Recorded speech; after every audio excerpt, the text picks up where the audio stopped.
ఈశ్వరుడు ఇచ్చినటువంటి బుద్ధి దేనికి ఉపయోగపడాలంటే భూకరించే కన్నా ఒక్కసారి క్షమార్పణ చెప్పడం చాలా మంచిది. అది ఎప్పుడూ మంచిది. పెద్దల విషయంలో ఆ జాగరూకత ఎప్పుడూ ఉండాలి. అది లేక పాండురాజు దెబ్బతిన్నాడు. ఇప్పుడు ఆయనకి వచ్చిన శాపం ఆయనతో పోలేదు. ఏ పాపం చెయ్యని భీష్ముడి వరకు ఏడవలసి వచ్చింది.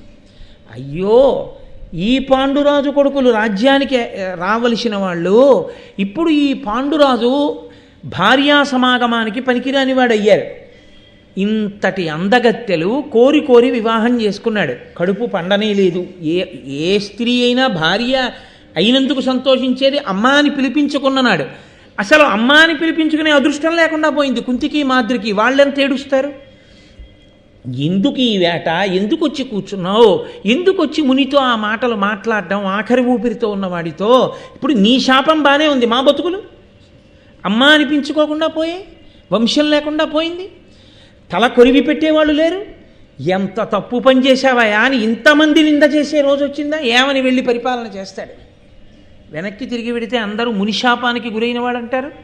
కాబట్టి ఇప్పుడు అన్నాడు, ఇంద్రియార్థంబులది ఇంద్రియ వ్యాపారముడిగించి క్రియలెల్ల విడిచి పుణ్య పాప బంధముల ఓపి బంధింపంగబడక మనోవృత్తి నుడిచి నాకు ఇది ప్రియంబు అప్రియంబిది నింద ఇది మహాస్తుతి ఇది అనక సంతత నితాంత సంతోషయుతుడనై వంతయు భయమును శీతాతపంబును వాతగతియు ఎరుగకి విధమున మరచి శరీరంబు మరణ జీవితముల కురు విషాద తోష వృత్తులుడిగి భీషణాటవి నుండి చేసెదను తపంబు బాసురముగా.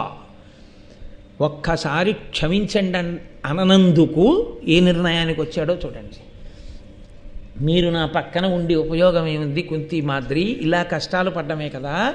ఇక నుంచి నేను ఇది ఎండ, ఇది చల్లతనం, ఇది వాన, ఇది వేడి, నన్ను పొగిడారు, నన్ను నిందించారు, నా ఒంటి మీద దుమ్ము పడింది, నేను బట్ట కట్టుకున్నాను, ఈ భావనలేవీ లేకుండా నేను ఒక చెట్టుకి ఒకరోజు ఒక చెట్టుకి కాసిన ఒక పండు మాత్రమే తింటూ శరీరము ధూళి ధూసర భూరితమైపోగా ఘోరమైన తపస్సు చేస్తూ శరీరాన్ని విడిచిపెట్టేస్తాను. ఎందుకని అంటే ఇంకా నేను క్షాత్రతేజంతో మళ్ళీ తిరిగి వచ్చి నేను చేసేదేమీ లేదు. మీరు నా పక్కన ఉంటే నా మనసు కలుక్కుమంటుంటుంది. నేను చేసిన పాపానికి మీరు బాధపడ్డారు అని. చూసారా ఎలా కట్టి కుడిపిందో? వారిని అంటి ఉన్న వారిని కూడా కొట్టేస్తుంది దెబ్బ. అందుకని మీరిద్దరూ హస్తినాపురానికి వెళ్ళిపోండి. వెళ్ళిపోయి అక్కడ సంతోషంగా మీరున్నన్నాళ్ళు జీవితం గడపండి. నేను ఇక్కడ ఘోర తపస్సు చేసి శరీరం వదిలిపెట్టేస్తాను. అంటే వాళ్ళన్నారు, కష్టం వచ్చినప్పుడు భర్త కాడా, సుఖం ఇవ్వగలిగిన నాళ్ళు భర్త, నిన్ను విడిచిపెట్టి మేము వెళ్ళిపోమా? నువ్వు లేని చోటు మాకు సంతోషంగా ఉంటుందా? ప్రభు, మేము వెళ్ళాం హస్తినాపురానికి, మేము ఇక్కడే ఉంటాం, ఉండి నిన్ను సేవిస్తూ ఉంటాం. నిన్ను సేవించడం మాకు వ్రతం, ఈశ్వరుడి గురించి తప్పించడం నీకు వ్రతం. ముగ్గురము ఇదే వ్రతంలో ఉందాం. ఎవరి శరీరాలు పడిపోతే వాళ్ళ శరీరాలు పడిపోతాయి. కాబట్టి ఇప్పుడు అందరూ తపస్సు చేసుకుంటూ ఉండిపోవడానికి నిశ్చయం చేసుకున్నారు. ఇప్పుడు ఇంకెందుకు ఆ శిబిరంలో కిరీటాలు, నగలు, హారాలు ఇవన్నీ ఎవరి కోసం? ఇంకా మునివృత్తి పట్టిన వాడికి, నారచీర కట్టుకోవలసిన వాడికి పట్టుబట్టలు ఎందుకండి? కాబట్టి అమూల్యమణి భూషణంబులు గజాశ్వ బృందములున్ సమృద్ధ ధన ధాన్య రాసులు ప్రశస్త గోవర్గమున్ క్రమంబునను భూసురేషులకు అగణ్య పుణ్యార్థి అయి అమర్త్య నిభుడిచ్చే పాండు విభుడు అత్యుదార స్థితిన్. తన దగ్గర ఉన్నటువంటి గుర్రాలు, ఏనుగులు, ధనము, ధాన్యము, ఐశ్వర్యము, రత్నాలు, వజ్రాలు, మెడలో వేసుకునేటటువంటి ఆభరణాలు, మణిభూషణాలు అన్నిటినీ కూడా బ్రాహ్మణుల్ని పిలిచి దానం చేసేశాడు. తాను ఏమీ లేనివాడైపోయాడు. ఇందువల్ల ఒక్క మాట ఎక్కడికి వెళ్ళిందో చూడండి. తన భార్యలు నారచీరలు కట్టుకున్నారు. కట్టుకుని ఇప్పుడు తపోవృత్తిలో ఘోరమైనటువంటి తపస్సు చేస్తూ ఉండిపోయాడు.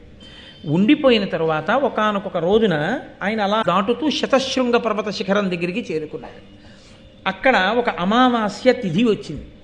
ఆ అమావాస్య తిథి నాడు పితృదేవతలు, బ్రహ్మర్షులు మొదలైనటువంటి వారు బ్రహ్మలోకానికి నడిచి వెళ్ళిపోతున్నారు. వాళ్ళ తపశ్శక్తి అటువంటిది. కాబట్టి వాళ్ళు వెళ్ళిపోగలరు. వాళ్ళు వెళ్ళిపోతున్నారు. వాళ్ళు వెళ్ళిపోతుంటే పాండురాజు గారు కూడా నేను వస్తానని 2 భార్యలతో కలిసి నడుస్తుంటే ఆ బ్రహ్మర్షులు వెనక్కి తిరిగి చూసి అన్నారు, వాళ్ళిద్దరూ సుకుమారులు, రాచకాంతలు. నువ్వు వాళ్ళని ఇంత నడిపిస్తున్నావు. ఎదర నడిచేటటువంటి భూమి సమతలంగా ఉండదు, మిట్టపెల్లాలుగా ఉంటుంది, వాళ్ళు నడవలేరు. కాబట్టి అమావాస్య తిథి నాడు పరమేష్ఠి మహానుభావుడు చతుర్ముఖ బ్రహ్మగారి దర్శనం చేసి సేవించడానికి పితృదేవతలందరము బ్రహ్మర్షులము ఆయన లోకానికి వెళ్ళి దర్శనానికి వెళుతున్నాం. కాబట్టి నువ్వు రాలేవు మాతోటి, కాబట్టి నువ్వు ఇక్కడ ఉండిపో అంటే ఆయన అన్నాడు ఆగి, బహుశా నన్ను ఈ కారణానికి ఆగిపోమ్మన్నారేమో అని ఆయన అన్నాడు, సంతానమును పొందనటువంటి వాడెవరుంటాడో అటువంటి వాడికి స్వర్గద్వారం చూసేటటువంటి అవకాశము లేదు అంటారు. పున్నామ నరకము అని ఒక నరకం ఉంటుంది. ఆ నరకాన్ని పుత్రుడు కొడుకుంటే మాత్రమే దాటగలరు అని. పుత్ అనే నరకాన్ని దాటిస్తాడు కాబట్టే పుత్రుడు. అందుకే నేను శాస్త్రవాక్కు చెప్తున్నాను, నేను ఎవరిని చిన్నబుచ్చడం నా ఉద్దేశ్యం కాదు, ఎవరి మనసు బాధపడేటట్టు మాట్లాడడం నా మనసు యొక్క లక్ష్యము అంతకన్నా కాదు. కేవలం ఇక్కడ కూర్చున్నప్పుడు శాస్త్రమును నేను చెప్పవలసి ఉంటుంది కాబట్టి చెప్తున్నాను అంతే. కాబట్టి పుత్రుడు ఉండాలి. ఆ అందుకే ఎన్ని రకాలుగా పుత్రుల్ని పొందవచ్చో కూడా మహాభారతం చెప్తుంది. కనీసంలో కనీసం అభిమానపుత్రుడైనా ఉండాలని చెప్పి. కాబట్టి నేను పుత్రులు లేనివాణ్ణి, సంతానమే లేదు, కాబట్టి నాకు స్వర్గద్వారం చూసి అధికారం లేదు అంటారు. నిజమేనా మహానుభావ అని అడిగాడు. అంటే వాళ్ళు అన్నారు, నీకు పుత్రులు లేరని ఎవరు చెప్పారని అడిగారు. ఆయన అన్నాడు, అదేమిటి, నాకు ఎలా ఉంటారు పుత్రులు, నాకు భార్యా సంగమము నిషిద్ధము, నేను మరణిస్తానని ముని శాపం ఇచ్చాడు నాకు, కాబట్టి ఇప్పుడు నేను ఎలా సంతానాన్ని పొందుతాను అంటే వాళ్ళు అన్నారు, మహానుభావుడైనటువంటి ధర్మస్వరూపుని వలన, వాయుదేవుని వలన, ఆ తరువాత ఇంద్రుని వలన, అశ్వనీ దేవతల వలన నీకు 5 కుమారులు తేజోవంతులు కలుగుతారు, నువ్వు ఉన్నత లోకములను పొందుతావు. కాబట్టి నువ్వు దాని గురించి విచారించవద్దు, నీకు సంతానం కలుగుతుంది, కానీ నీవు మాత్రము మాతో రావద్దు. కానీ నువ్వు అన్నావే వాక్కొకటే, పుత్రులు లేకపోతే ఆ ప్రమాదం వస్తుందా అని అడిగావే, అది యథార్థమే. ఒక గృహస్థు అంత జ్ఞానమును పొంది అటువంటి స్థితిని పొందితే అది వేరు మాట. ఓ శంకరాచార్యుల వారి స్థితో, లేకపోతే ఒక భగవాన్ రమణుల స్థితో, లేకపోతే ఒక పరమాచార్య స్వామి వారి స్థితో పొందిన వాడికి ఆ సూత్రము వర్తించదేమో, కానీ సామాన్యమైన గృహస్థుకు మాత్రం ఆ సూత్రము వర్తిస్తుంది. అపుత్రస్య గతిర్నాస్తి.